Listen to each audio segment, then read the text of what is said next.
Welcome back to Larry King Live. He's a Harvard psychiatrist, and though he was once skeptical that beings visited from other planets, he now believes differently.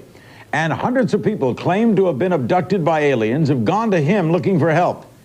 His name is Dr. John Mack. He says after putting these people under hypnosis, he's concluded they are not mentally ill, but are in fact everyday people experiencing some type of UFO phenomena. Dr. Mack has compiled their stories in a new hit book, Abduction. There you see its cover, published by Scribner's. Dr. Mack joins us along with one of his patients, Mary OSCORSON, a data management specialist who says aliens have been visiting her entire life. How long have you been a patient, Mary, of Dr. Mack's? I first contacted John in November of 1992. Why did you think you needed psychiatric help? I didn't think I needed psychiatric help. I needed someone who really believed that this was happening. I needed someone who was doing active research on the subject matter. I've been having experiences for most of my life, and I had no doubt what was going on. It was simply hard to find someone to talk to about it that had an open mind. Before we hear your story, what turned you? I first... Did you have a closed mind?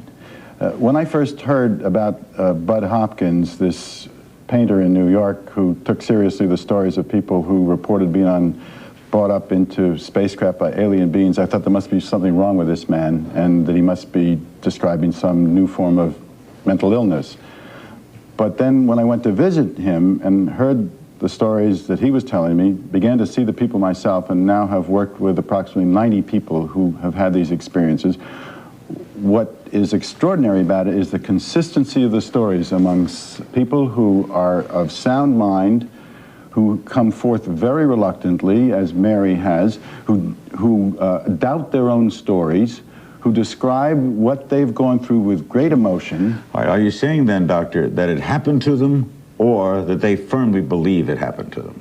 Again, the whole thing has made me re-examine all of these notions of happen, didn't happen. For them, it is completely real, and it is not the product of mental illness. Now, whether it happened altogether in this reality, I don't know. But it shows up in their world. They're seen to be missing by witnesses at the time, so something is occurring that is entering our world. It's been happening to you a long time. Can you give us a typical happening?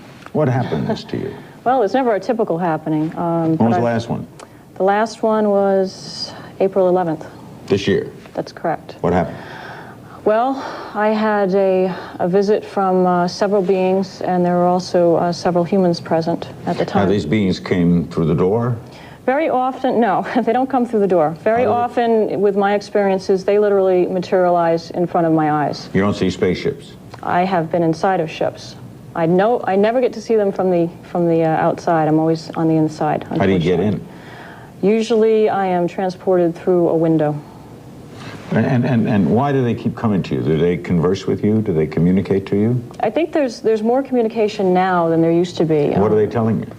Well, they're telling me a lot of things. One of the things they've told me consistently is that they care, that they're not here treating us as guinea pigs or human experiments, that there is some level of concern on their part for our well-being. This is said in English by people who look like what? This is said telepathically. Most of the communication that transpires between myself and them is telepathic.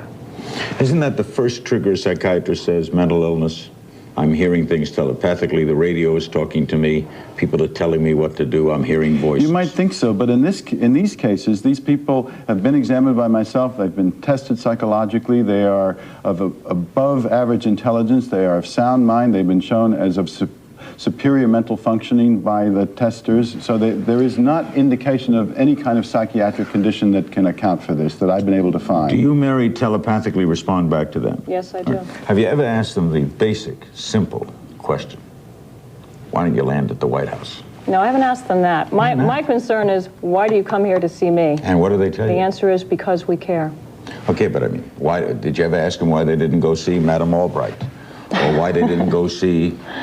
I wish they'd go see everyone. I wish they'd go see everyone. Why don't they come here now, do you think? I wish they'd go see everyone, because then more people would have the opportunity to experience what people like myself are. Why do you think they don't materialize here? I think that perhaps the society is not ready for this. But you are, and they're not? I'm reluctantly ready for it. This has been happening most of my life, and there's no way to get away from it. So for people like me, we're sort of forced to deal with it. And Mary's story is like a lot of other stories. It's a very characteristic story. That the beings appear. Yeah. In fact, when one abductee hears the story of another abductee, they react with shock because they don't want to believe it's true. They would rather believe it's a dream or a form of mental illness than that this is something real, because it's so shattering to their notion of reality.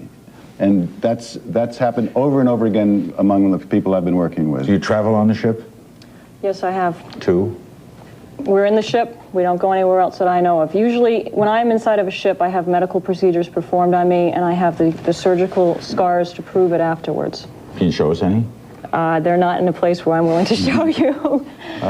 Do they attempt sexuality with you? No, all of the procedures that I have had done that involve the reproductive organs have been medical procedures. I have been lying on a table, another human has been lying on a table, and eggs have been extracted from my ovaries. That's happened repeatedly throughout my life. A little scared of this? Yes, I'm petrified. What age did it start? Age 7. They didn't have ovaries then? No, at age 7, I think it was a little less traumatic to deal with. You ever take pictures? Of them? Yeah. No. I have audio tapes, though. You have audio? I make audio tapes in my room. Yes, I do. Okay, I think we're going to show something here. And then you tell us what we're going to see if they put it up for the control room. What is this, a drawing? Basically, I've been doing some surrealistic drawings just to help myself come to grips with what's happening to me. And I do different paintings of different beings. I use a lot of very bright colors. I try to make them a little bit more palatable to me, and I paste them all over my bedroom wall. It's sort of, right, it's sort of my way of acknowledging what's happening to me. I spent the bulk of my life running away from it, the bulk of my life hiding it from everyone, Larry. And I think now's the time to sort of come out about this. And the artwork is my way of expressing something that's been really buried deeply for a long time. What's that on the side? The symbols, I have no idea what they are. They drew them? No. Or you drew them, but you don't know why you drew them? I don't know why I've drawn them, no. But I think they're very important. What does it all mean, Dr. Mack? Well, one of the reasons, I don't know what it means. It's some kind of invitation to us to accept another reality. That's one of the things that's going on. What this breeding, what this taking of eggs, taking of sperm from the men, what this creation of these hybrid beings is about, what the aliens will tell us is that it has something to do with evolution, that we're moving to another level of creation. You are a psychiatrist. You're therefore an MD.